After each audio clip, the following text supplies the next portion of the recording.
Hello, hello, welcome, welcome. Welcome to Clinical Conversations at high noon with the Green Nurses at Holistic Caring Network. We bring hope and inspiration for growth and healing, and we're here to change the dialogue and stigma around what it means to feel good and be high. And you've heard me say it over and over. H is for hope, I is for inspiration, G is for growth, and H is for healing, right? So here's a little video that I'm going to share about what we do here in the cannabis space as nurses and what we hope to accomplish as we move forward and push towards legalization. So here we go. It changed the paradigm of healthcare.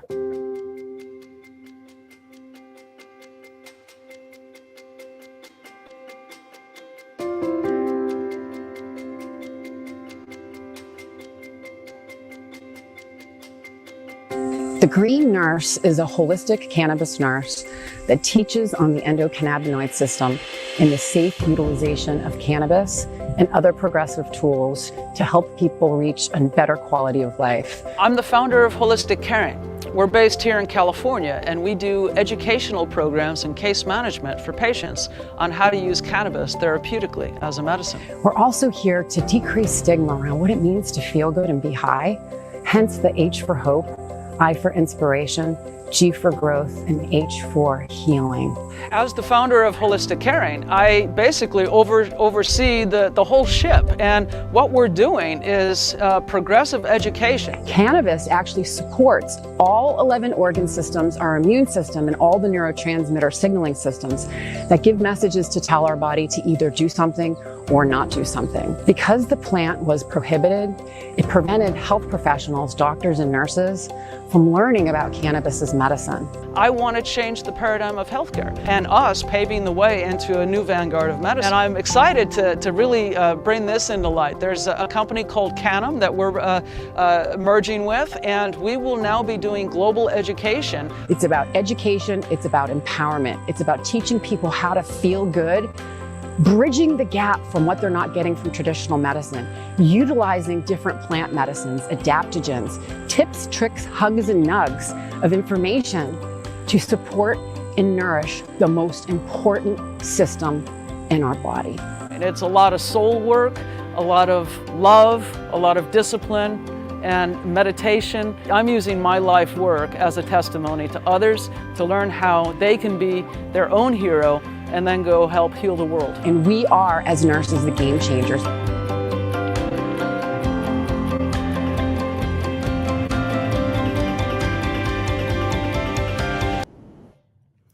Well, here we are. Welcome, everyone. It's always good to see. Hi.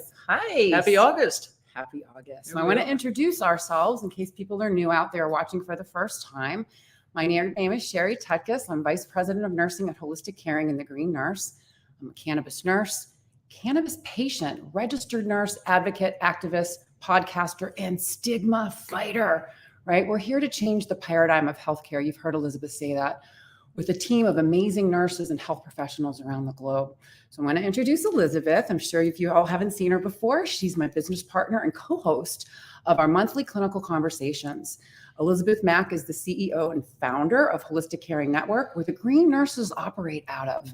She's director of clinical affairs at Cannabis in Australia, and we're getting ready to launch our new clinic, Lumiere Clinic, offering free care to patients across the globe with our free nurse line. Really, really excited about that. And really excited to have you here with me on the show, Elizabeth, having these monthly clinical conversations. How have they been for you? It's amazing. You know, we get to share our collective passion, purity, and brilliance with each other, and to just talk about, you know, cannabinoids and clinical applications of them. Right? How does conventional medicine work with certain aspects of, you know, all of our organ systems and that sort of thing, and how can cannabinoids help bring us back into balance, and what does that mean? So it's an honor to be here and to talk about these different aspects of our body and physiologies each month with our audience. Absolutely. So Elizabeth, thank you for being here to share your passion, your purity, your brilliance, and your capability with our viewers. So in August, we write a newsletter every month, or actually Elizabeth writes the newsletter, and we take the theme and we create these clinical conversations. So our August newsletter was about loving the skin you're in and how to take care of the largest organ in our body. So today we're going to dig into that topic after we discuss some of Elizabeth's awesome self-paced programs and the sale that we're having this month. So 25% off cannabis and autoimmune course. And I'm going to pull that up. Elizabeth, why don't you share a little bit about that course? So yeah, probably 10% of us have an autoimmune condition, and it can attack anybody. And it's what is an autoimmune condition? Our body gets overactive and it kind of attacks itself, right? It's our immune system needs to recognize friend and foe and keep a protective barrier to keep the bad things out, and then make sure that we stay good and healthy. And autoimmune conditions, that goes off balance. The body starts to assault an infection or attack of some sort. And it could be, bacteria, virus, it could be some exposure to toxins in the environment. There's always a trigger, but then the body has to have some kind of a genetic code that misinterprets the signals and starts that downstream trajectory of harming itself instead of healing itself.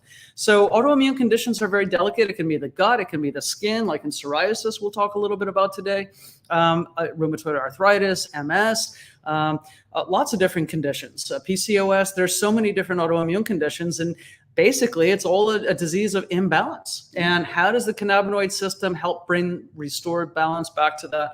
And we go in depth on that. And so I do hope that everybody that knows somebody that struggles with an autoimmune condition can check that out, save 25%, and let us know how we can help after that, because you might need a coaching session. And we're there for that as well, right? So love the skin you're in. Yeah. Here we go. So we know our skin's our largest organ, but Elizabeth, what are the essential functions of the skin? What happens? Well, it's our outer coating, right? It's like that enteric coating so that all the good stuff stays in, and we have, a well-functioning body. But essentially it seals in our body, and it protects us from organisms and chemicals and environmental factors that could harm us. It's a moisture regulatory system. It helps us with sweat, preventing dehydration and us drying out, as well as the ability to sweat and not to get overheated. So the skin is a very good thermodynamic regulator, essentially. And then senses. It's a sensory organ. It's a feeler, right? You get touched, you have all of those sensations, and what is that? And then it's interpreting to the brain, but it allows us to feel pleasure and also to be alerted when we need to move away from something that's not safe for us. Sensory, the feeler organ. Yeah. That's what we like to call skin, the feeler organ. The feeler organ, yeah. And it modulates our temperature. So, we're supposed to be like around 98 degrees, and the skin, of course, helps us stay cool or be able to let off excess heat. And then it synthesizes vitamin D. So very important for our immune system and for our well-being and how we function and process our nutrients. So vitamin D is very important. And then under the hypodermis, it stores our fat, right? So if we get harmed, if we have abrasions, if we get hit, there's all of that fat that is sitting right there underneath the skin that buffers that can absorb some of the impacts, as well as to be able to help us just be nice and smooth and cushiony. Yeah. But the skin is really, really important. It does so many things, and it's our last integumentary system is our last organ, right? And seals in and protects all of our other organs. Yeah. So protection, we talk a little bit more about protection. Elizabeth tapped into some of it, but how our skin protects us. So it protects us from the elements, from wind, water, ultraviolet light. Like we said, it's a protective barrier against water loss due to the presence of layers of keratin and glycolipids, kind of big terms. And it's the first line of defense against abrasive activity due to what? To grit, to microbes, to harmful chemicals. And then the sweat excreted from our sweat glands prevents microbes from over-colonizing in the skin surface. So it's really important that preventing infections. Preventing infections, absolutely. Okay, let's go to the next slide. We'll have to talk about how we could get MRSA on the skin. Yeah. And that happens. That happens. A lot of people get really bad skin infections. They do. So cannabinoid therapeutics and skin, right? So over the past 2 decades, studies have confirmed that cutaneous cannabinoid signaling is deeply involved in the maintenance of skin homeostasis. So what does that mean? Balance, right? Good skin, no problems. Yeah. Right? Bad skin, Yeah. you have some problems Bad going skin, on. you do, right? And it really is very simple. The body wants to have homeostasis or balance at the cellular level where everybody's talking, you have good communication. It's like good family dynamics, right? Where everybody's happy, everything's functioning, we're going about our day, there's no drama, there's no dysfunction. But when, there's breakdown in the body, it always has, it's not just one thing, because the body's never isolated. So you can't just have an issue with the skin and not have an issue somewhere else. Yeah. Right. There's usually another issue that's causing the skin to disrupt or be disrupted. Yeah. And that's an important point to make. Really because important. We see things show up in the skin that are evidence of dysfunction elsewhere in the body. And it usually stems from the gut, the microbiome. Right. So the other thing that cannabinoid signaling in the skin is also the barrier formation and regeneration. Right. So the regeneration, the reproducing of skin cells. Our endocannabinoid system has a function in that. So endocannabinoid deficiency. Are we looking at that skin? Okay. So, as we're thinking about the regeneration of skin cells, right? We always have to regenerate cells. Our cells have a life cycle about 90 days. All of them are various levels of that all the time. And when we think about skin disorders, a lot of times it has to do with that skin replication of cells. Exactly. When we think about psoriasis and some of these dermatitis. Yep. Right. Yeah, absolutely. So the endocannabinoid deficiency, like what is a deficiency, an endocannabinoid deficiency? So when we talk about plant medicine, we talk about the endocannabinoid system and the cannabinoids being able to interact with our body. We have an endocannabinoid system, not because of the cannabis plant, but because we make molecules in our body very similar to the plant, right? So I want you all to imagine how we can kind of see the endocannabinoid system as the umbrella, right? All of our 11 organ systems make up the spokes of the umbrella. So one of the spokes of that umbrella is the integumentary system, the skin. We have the cardiovascular, the respiratory, genitourinary, reproductive, digestive, mucoskeletal, and immune system. Yeah. You have central nervous system. Nervous system. All of these different systems comprise the umbrella. It shows the interconnectedness of our body. Then we have neurotransmitters that give messages to different areas of our body to either do something or not do something. So the master regulatory system that regulates our entire body and all the signaling systems is the endocannabinoid system.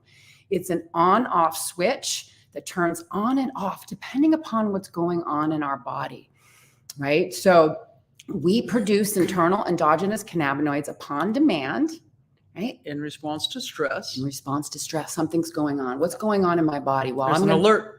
Hello, I need some help. I need some help. I need some endocannabinoids. And they're going to get they're made instantaneously upon demand, depending upon what we need. But it's happening all day long. So we produce these internal endogenous cannabinoids to do what? To enter into our body, to go to specific areas, to give messages, to tell our different organ systems to do something or stop doing something, with the goal of bringing everything back to balance, right? So cannabinoids, we have endo, we make, anandamide and 2-AG. Phyto, the plant makes. The two most common are THC and CBD, and we have all of the other minors. And then we have synthetic cannabinoids, Marinol, Sativex, Epidiolex. Yeah. Right. And a lot of the synthetic cannabinoids they make in the lab for all of the research that they're doing on, animal studies and that sort of thing. But essentially, if we think about cell A and cell B, they need to talk to each other, right? And so cell A will send out a signal, cell B is listening, and that will send back a corrective action signal. Like it gives it a corrective action plan, goes back to cell A and plugs in with an endocannabinoid. So anandamide or 2-AG floats backwards and will institute a specific reaction to bring the body back to balance at that location.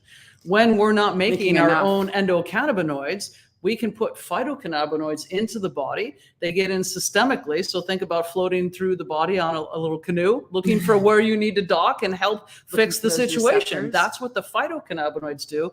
Wherever they go in the body, they're looking for where there's a receptor on that cell A saying, hey, hit me, right? And then I'm open. They hit that target, and now we can get some balance. So whether it's in excessively generating skin cells or in the gut where, we need to change secretions or acid balance or something, right? It's that micro adjustments that are happening in real time all over our body. And when they don't happen, we get sick. What happens is when our body is so smart and intelligent. So if we're not producing enough of our own internal endogenous cannabinoids to keep our body in balance, what happens is other systems get affected, right? Our body's always trying to auto-correct. So it goes to seek, where can I get help, right? And then if it goes to steal from somewhere else, then what you're going to do is you're going to start to see a breakdown. So these internal endogenous cannabinoids are the ones that initiate the signaling for our bodies to do something or stop doing something. And so going back to cell A, there's receptors, right? So CB1 and CB2 are receptors on skin cells. CB1 generally channeled and routed into the central nervous system, right? Our pain perception, our sensations, the way that we're interpreting things. CB2 generally has to do with immune system regulation and inflammation. So we can have inflamed skin, and we need to activate CB2 to cool it down, activate CB1 to decrease some pain. And we all know it's not just about the skin, but muscular issues underneath where we have pain and soreness and stiffness. And with the skin, with the muscles, it's use it or lose it. And so we want to keep a vibrant, dynamic surface area all the time so that it's working, clearing out debris and doing the right thing at the right time.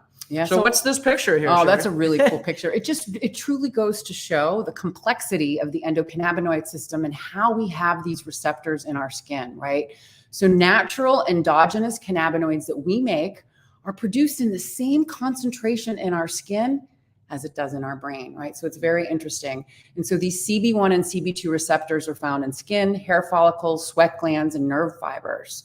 And the CB1 and CB2 receptors mediate inflammation and pain sensation in the skin. I found it very fascinating. Yeah, they do their job, and they message with other components of the cells, right? So these cannabinoids, the endocannabinoids, anandamide and 2-AG, that would be hitting CB1 and CB2 respectively, are also helping to communicate with all of the other things that are going on in the cell surface. So if it needs more water, it'll change the water balance. If it needs more oil, or if it needs to excrete more, if it whatever, it's having that cause and effect all the time.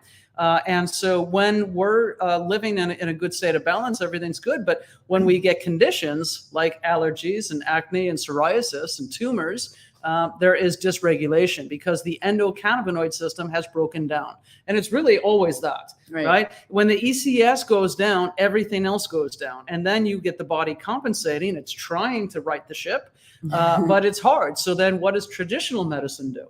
Pills, procedures. Let's cut that skin off. Pills, procedures, topicals. They burn things off. They want to go right there, like deaden nerves and chemotherapy for small tumors, when maybe that's not necessary, right? And then when you take things systemically, like people that have psoriasis, what's going on with psoriasis? We've got an overproduction of skin cells, and they're stacking up, and they're layering, and they're dying, and they're getting scaly and silvery and red and itchy, and it's just not right. Well, then you take another condition, which is an autoimmune condition. So there's psoriasis itself, and then psoriatic arthritis. But they're both autoimmune. Yeah, they're both the floodgates are open, and the skin replication continues to happen. So then what do we do with that? We give them Enbrel or Humira to try and suppress the immune system so that we stop that inflammation. Well, what are the side effects of that, right? You look at some of these biologics, and it's very dangerous. They suppress the immune system, so you're prone to infections. You get a lot of bruising and other issues. You can have aches and pains, and you're tired, and you're just not working because you're suppressing that immune system. So sometimes you're feeling really good too, and you can't sleep. Right. People have different responses to these things because it's altering things at a core level. It's steroids, exactly. So one of the biggest thing about steroids is that I have a hard time with is that the doctors don't talk about is some of the side effects that can be really, really damaging. One of the biggest side effects I've seen in women is osteoporosis, developing very, very quickly. Really kind of mind-boggling. Yeah, because what the drugs do is it artificially tries to do something, but there's always a side effect to that. One of the things I love so much about these phytonutrients, these CBD, THC, CBG, CBN, all of the different minor cannabinoids, there's no side effects. THC has some, but we manage them. Well, it is. It's all dose dependent. Yes, so when we're looking at cannabinoid therapeutics and using cannabis as medicine, all side effects can be mitigated by dosing and timing. Right product, right dose, right method of administration, right condition, right? So really understanding. So if we were to move into how to use cannabinoids for some of these skin conditions, let's just take psoriasis. Let's just stay on psoriasis, psoriasis right? is a good one. So when we have that imbalance, what we want to do is right the ship on the core issue, right? The root cause of the illness is the overreplication of cells, right? And so what's going on there? When we send CBD specifically into the body, it's going to activate TNF alpha and it's going to slow down cytokine production. And cytokines are revving up the inflammatory cycle and also stimulating some of that other dysregulation because they think that there's a fire that they got to put out, but they're causing more, right?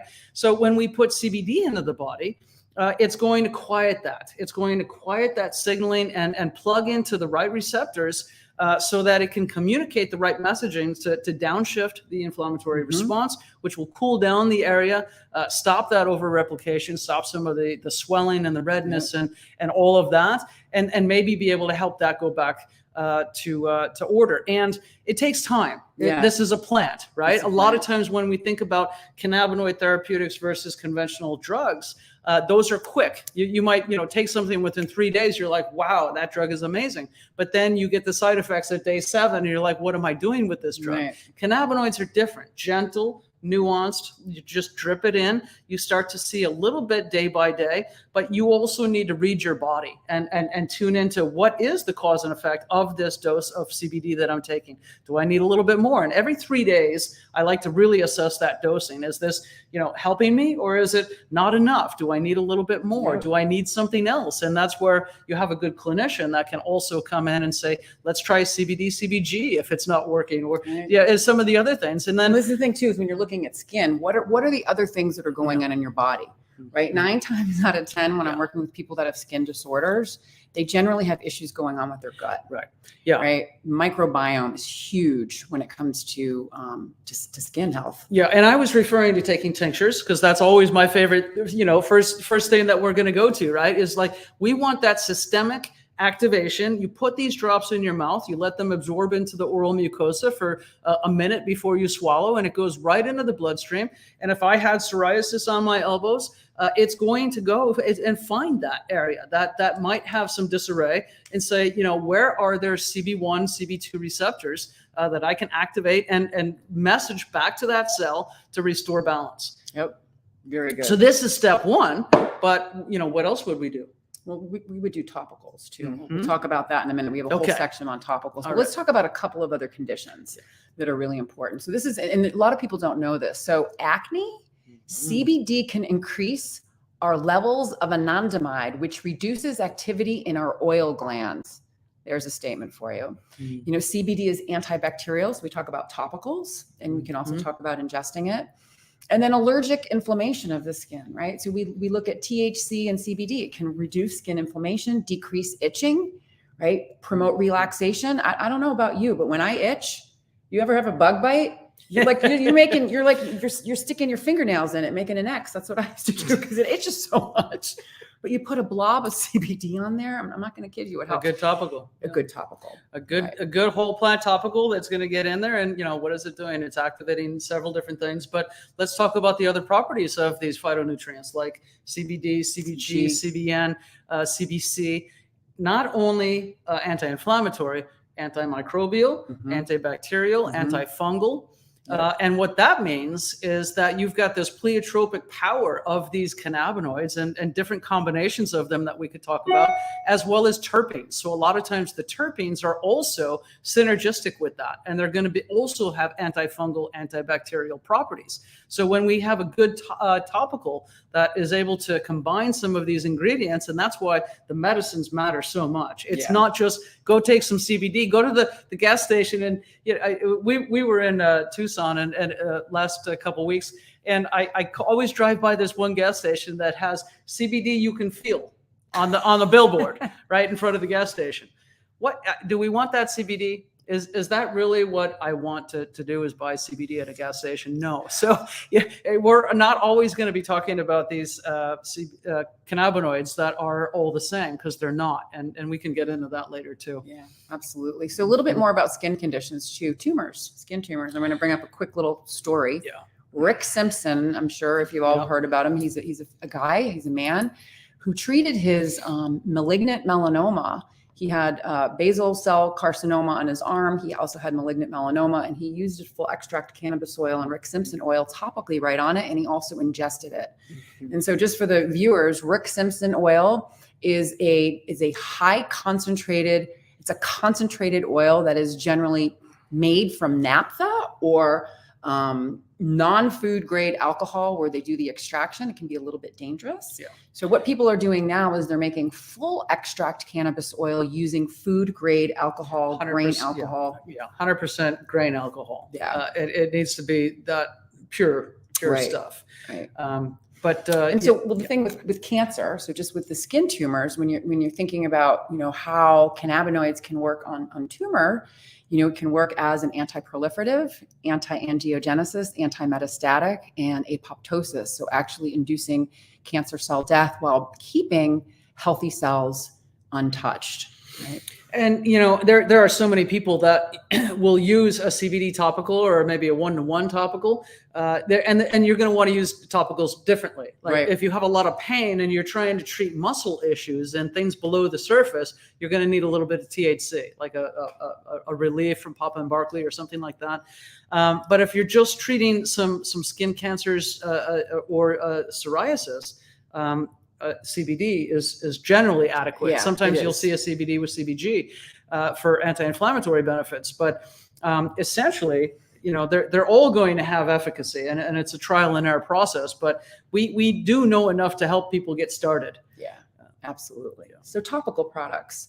So what are cannabis topicals? It's a great introduction to cannabinoid therapeutics because it's non-impairing and easy to incorporate into our daily lives. You get up in the morning, you put a little on, you have a little ache, you put a little bit more on, right? They come in. That's a stick. That's a stick. That's a balm. The balm. We got muscle freezes. We got lotions. and roll-ons. So yeah, it's creams, lotion salves, balms, ointment, sprays, and roll-ons. It's a lot, right? Mm-hmm. So the products applied to the skin for localized symptom relief. So you think about like the Bengay, you can think about like the lidocaine gels or creams, right? And they apply topically to the skin for localized relief. So they don't enter into the bloodstream. So people, will ask are they going to get me high? No, they are not going to get you high, right? The unique phytochemicals. So each product has different ingredients in it, right? Found in the plant provide that therapeutic healing. And then terpenes. So if they add specific terpenes are essential oils that are found in fruits and vegetables and other plants and supplements, and they can provide that therapeutic and add and contribute to the medicinal effect. Other essential oils that they might add in. So they might add in terpenes, but they also might add in such as lavender. Botanicals. Yeah, other botanicals. Yeah, for fragrance and aromatherapy benefits. And they all have their own medicinal properties. Each one of these plants, when we think about the plants, these are protective mechanisms that these plants have created for the elements, UV rays, insects, other kinds of pests, and that sort of thing. So they have these properties that we find can be very helpful and beneficial to humans. And, God was smart. We have smart plants out there and smart bodies. We know what we should be taking. So when we combine cannabinoids and terpenes and botanicals in the right way, we can have a lot of relief. But, going back to product selection, this might be nice and calming and soothing because it's more of just an all-purpose lotion, and the scent is really good and pleasing. Some of these muscle freezes are going to have high degrees of menthol, and you might smell like Bengay. So you're going to want to differ things up. I have a couple of different topicals that I use, for different purposes. One of my favorite is Fire Kitty, and you can find that at Blue Buddha. Yes. But, I've been using Fire Kitty for many years, and anytime I have any kind of skin troubles, I've got a little bit of a skin cancer on my left shin that my physician has burned off many times over the past 20 years. Well, I just put Fire Kitty on that, and now it just recedes in a couple of days. It's amazing. Fire It's Kitty amazing. has it's CBD. So rosemary, calendula, cinnamon, frankincense, and myrrh. Right. Together with the cannabinoids. It's an incredible holy anointing oil. It is. And so if you look in the comment section, we have three new companies in our Green Nurse approved marketplace, and Blue Buddha is one of them. And Blue Buddha is where they carry Fire Kitty. Mm-hmm. And Fire Kitty, it's a crack up fun name. Mm-hmm. But Robin Swan, we've met her. You've been working with her for years. She's been an herbalist, alchemist for the past 40 years. Yeah.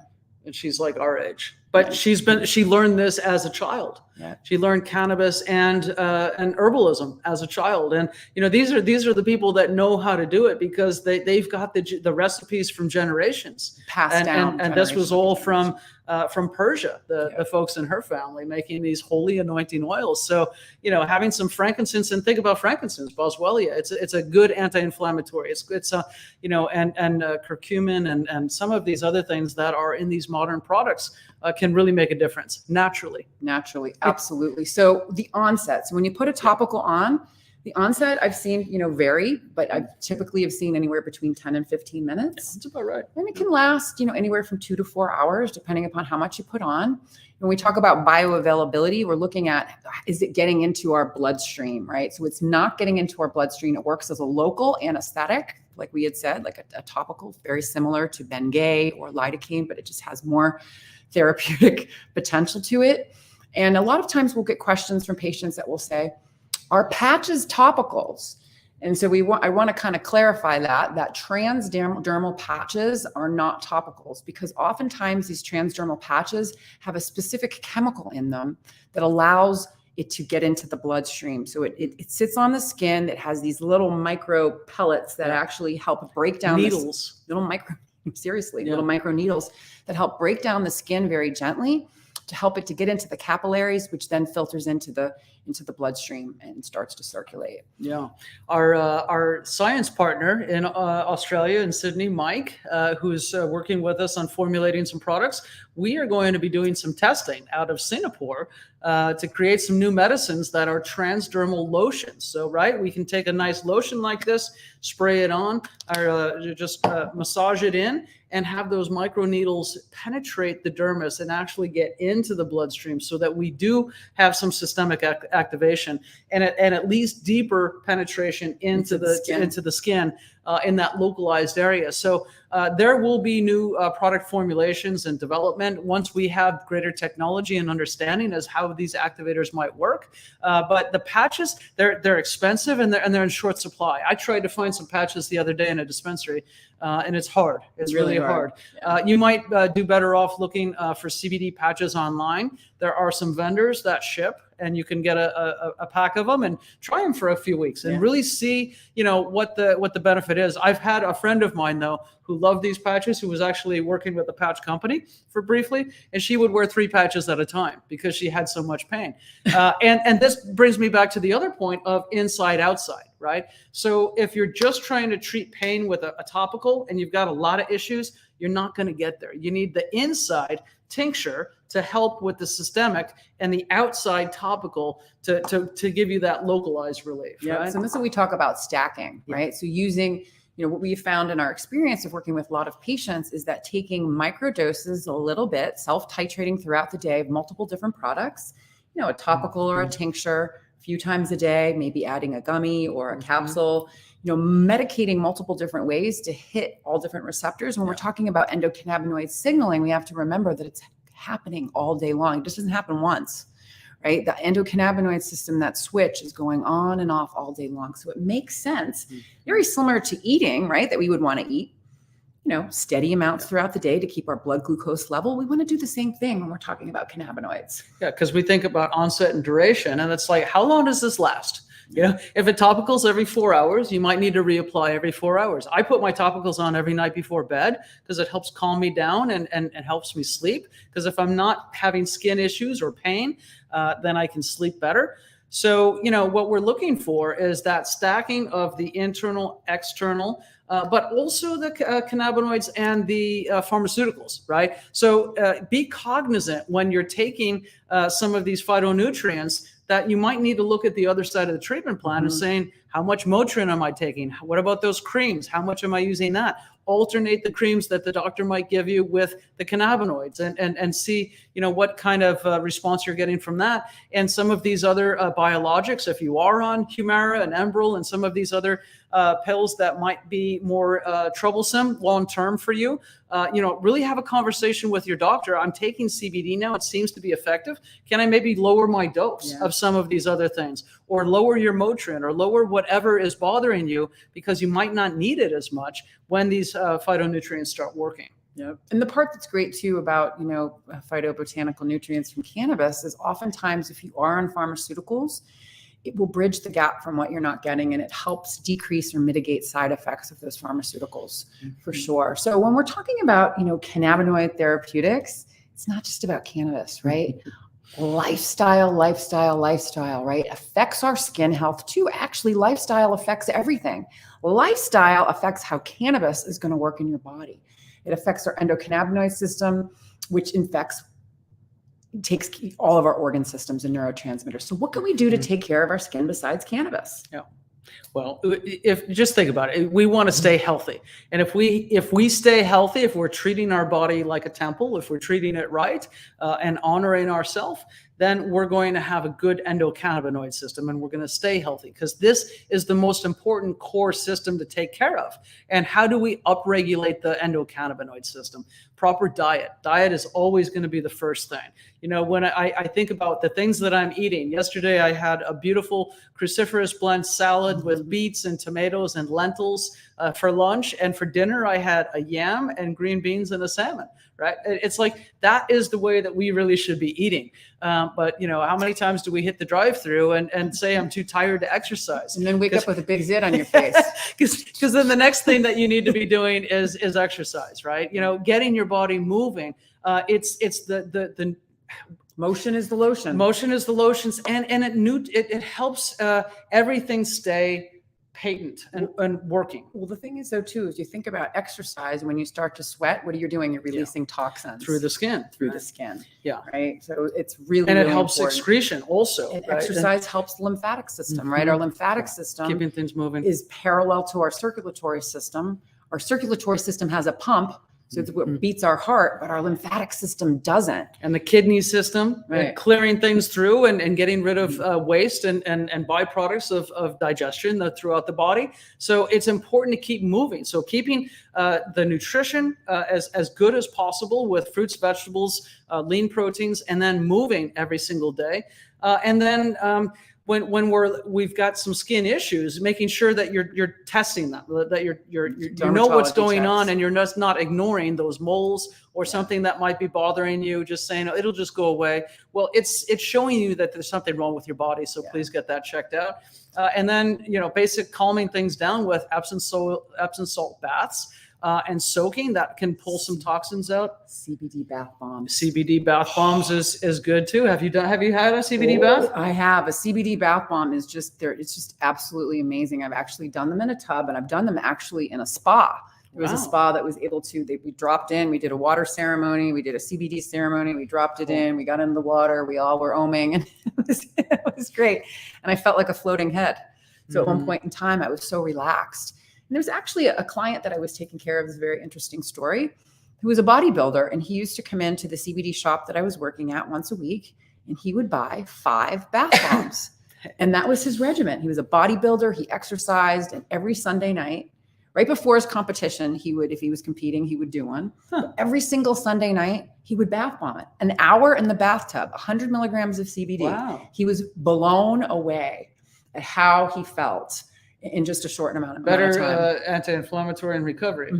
Yep. And I basically asked him, he said, you doing anything else? He goes, oh no, I just take supplements. You said, taking any CBD oil? Yeah, no, not yet. Wow. So you can see how it's different for everyone, right? Yeah. And we want you to protect your skin. And we don't want you to think too, a lot of times I've have people say that, can I use this as a sunblock? No, no, it doesn't. Unless there are certain companies, I'm going to put a big shout out to Hippie Chicks. She makes the CBD topical that Sunscreen? yeah. Ah. Yeah. So, CBD is great, but don't expect CBD to prevent your skin from burning because it's not. But if you do have a sunburn, it could help. Yeah. You can treat some sunburns with, it'll calm things down, and a little bit of aloe and CBD oil might be really good for if you have had too much sun. But August 17th, it's almost the end of summer. Labor Day is coming up. Kids are going back to school. So, it's going to be, you're going to be more covered up a little bit. Let's talk Bloom real quick. Okay. So like I said, we have a CBD marketplace, Green Nurse approved, where we've done vetting of products. And one of our companies that we work with is called Bloom Hemp. COAs on everything. The certificate of analysis. And when we're looking at products, we vet where they're growing it. Is it organic practices? We're looking at, is it flower derived, right? Is it lab tested for purity, potency, cannabinoid profiles, terpenes, residual solvents, and contaminants? Is it organic practices, and is it whole plant, right? So these are some of the things that we like to look at. We like to look at, the manufacturing processes, how it's extracted. Yeah. What are their business practices? Do they have customer service? Yeah. It's really, we look at everything. And so they're an amazing company that we're working with. And these are some of the topical products that they have. So they have quite the lineup just in the topicals, right? So a CBD lotion, a CBD roll-on, a CBD balm. So a little bit of something for everything. And the lotion is going to be the lightest. Well, the roll-on is also going to be light, maybe a little bit sticky sometimes, depending on how much menthol is in. This one is pretty much just right. I love the effects of it after I've overworked my shoulder, where I've had the 3 shoulder surgeries. That muscle freeze is really good.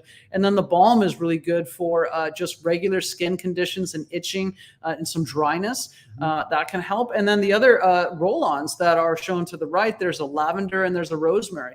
And it's calming versus stimulating, right? So a lot of times I'll roll it right here and I'll get a little bit of that aromatherapy, sort of a perk up or a calm down. I've used the roll-on in an airport where I was just really frustrated with the flight being delayed.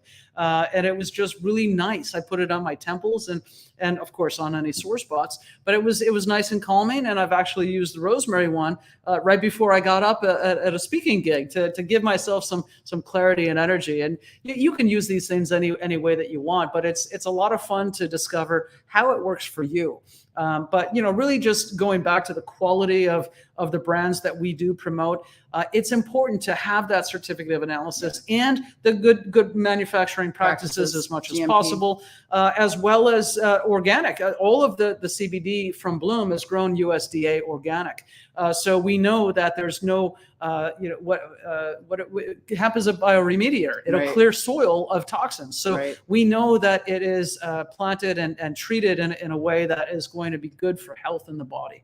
Yep. So as we wrap up clinical conversations today, we've already talked about a couple different things. Love the skin you're in. We've talked about we've got 3 new products in our CBD approved marketplace. There's a link right in the comments there. We talked a little bit about topicals and the application and a company that we're working with, Bloom Hemp. They have, use Green Nurse for 10% off. And we're traveling in a couple weeks. We're going to CNN, Woo! Cannabis Nurses Network Conference. Really excited about this. Miss Nurse Sherry is going to be one of the keynote speakers. Aww. I'm so proud of you. Oh, thank you. She's been practicing. These slides are going to be lovely. Yeah. And so I'm going to be presenting on spirituality as the root of cannabis care, the art and science of nursing, and how we can apply hope, inspiration, growth, and healing to not only the patients that we work with, but also the providers that we're educating and teaching on. So we're going to talk a little bit about nursing theory and how important that is as we push the needle towards legalization. So cannabis nurses can be taken seriously. Cannabis is a medicine, and we're here because we care. We're here because we know it works. And so we're going to be presenting at CNN, myself, Nurse Denise, Green Nurse Denise, is also going to be presenting. Let me just put another slide up here. Here we go. Yeah, and there's going to be more of this posted in our network, right? So yeah, we can post the agenda, and if anybody wants to come, they can come. There's also going to be a virtual attendance if you'd want to buy tickets and just see the show online at wherever you are. But it's going to be lovely in San Diego. It's going to be beautiful. So yeah, all nurses coming together. I want a big shout out to Heather. September 1st and 2nd in La Jolla, San Diego, California, to Torrey Pines Hotel. And it's going to be an amazing few days of endocannabinoid system education, talking about the National Council State Boards of Nursing and the future of nursing, right? The future of nursing is really going to be. And community. And the community within cannabis of nurses. It's, we still are a kind of a sacred batch of people, because we're willing to talk about things that other clinicians are not willing to go there for yet with their patients, because patients are using cannabis and everybody needs a nurse. So we are stepping up to say, we will study this. We will bring it to you. We will help you educate, inform, and inspire you to live your best life and give you the tools that you need to do it. Wow, you're amazing, Elizabeth. And you know what's awesome is you just stole my ending, which I love it, which is great. And which is so good. It means I'm rubbing off on you. I know. Right. And thank you all for joining us. I'm going to be doing another podcast later on this evening. Nurse Deb Despain. That's going to be a good one. It's going to be a really good one, because Deb is a patient who's also a registered nurse. She's part of the Cannabis Nurses Network, the American Cannabis Nurses Association. She's a registered nurse, and she's also a medical cannabis patient. And we're going to talk about what it's like to be a registered nurse, a cannabis nurse, and also a patient dealing with clinicians that have no idea about the endocannabinoid system. It's going to be a really, really good. In Kentucky. Yeah, she's in Kentucky. It's not a medically legal state right now. Absolutely not. So make sure you join us at 5 p.m. Pacific time, 8 p.m. Eastern time. We're going to have another powerful show on fighting stigma. Nurses sharing stories, compelling stories of healing, what we can do different, and join us later today. Good luck and enjoy. Thanks. And remember, everyone, what it's all about. It's all about living your best life and helping others do the same. We'll see you soon. Thank you. All right. This will be.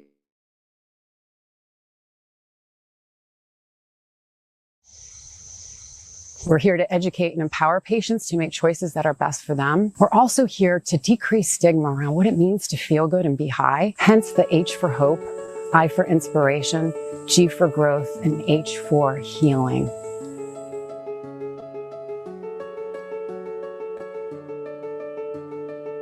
The Green Nurse is a holistic cannabis nurse that teaches on the endocannabinoid system and the safe utilization of cannabis and other progressive tools to help people reach a better quality of life. I was cannabis agnostic for many, many years. And the more research I did, the more I discovered that cannabis is this amazing medicine. I was told that I had a 4-stage pancreatic cancer. The doctor really told me he couldn't do anything else. He gave me her name, and she called me and she came to my house. She started to give me cannabis. My oncologist was puzzled because he couldn't find the cancer anymore. All of the learning that we get comes from the Green Nurses Group, comes from their support, comes from their guidance.